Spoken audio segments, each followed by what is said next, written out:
No one talks about how addictive self-destruction really is. It's not about being weak. It's about being wired to seek what's familiar. We think pain is something to avoid, but for a lot of people, pain is what feels like home. It becomes your comfort zone, a constant, a known quantity, a survival tool you didn't even realize you built. That pain, it's not just emotional. It becomes physiological. Your body braces for disappointment before it even arrives.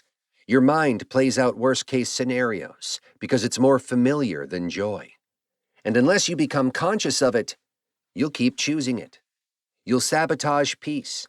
You'll chase validation. You'll confuse chaos with passion and calm with boredom.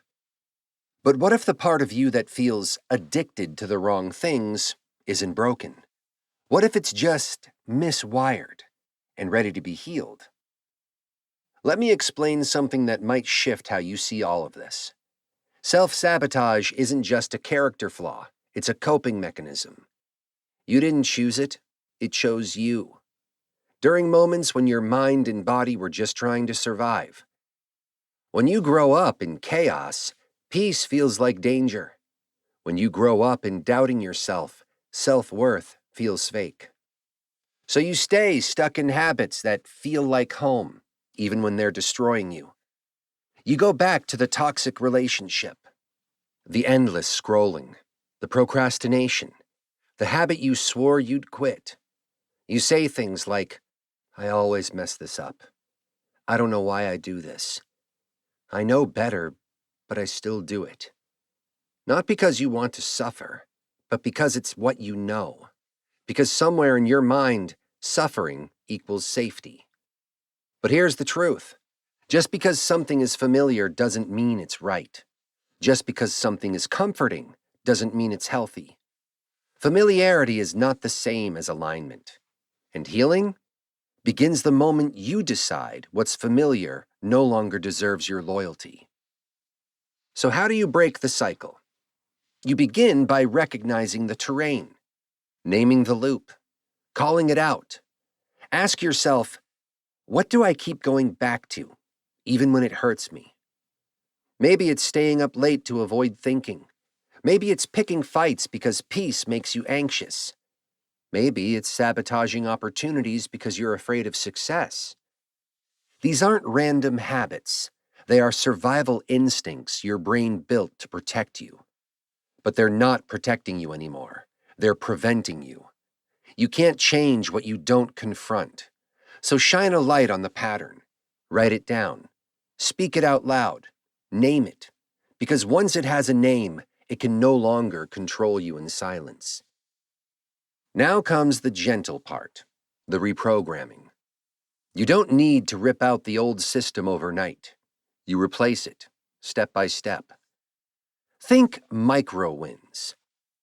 Instead of arguing to feel something, pause and journal. Instead of isolating, send a 10-second voice note to someone you trust. Instead of doom scrolling, put your phone down and take 5 slow breaths. These are small acts, but they create massive shifts. Because what they do is build trust with yourself. They tell your nervous system, it's safe now.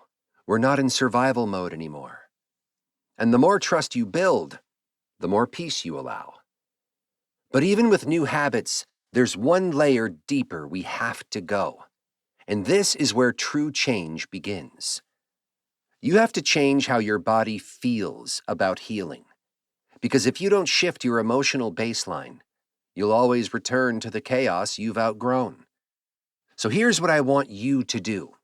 Right now, say this out loud.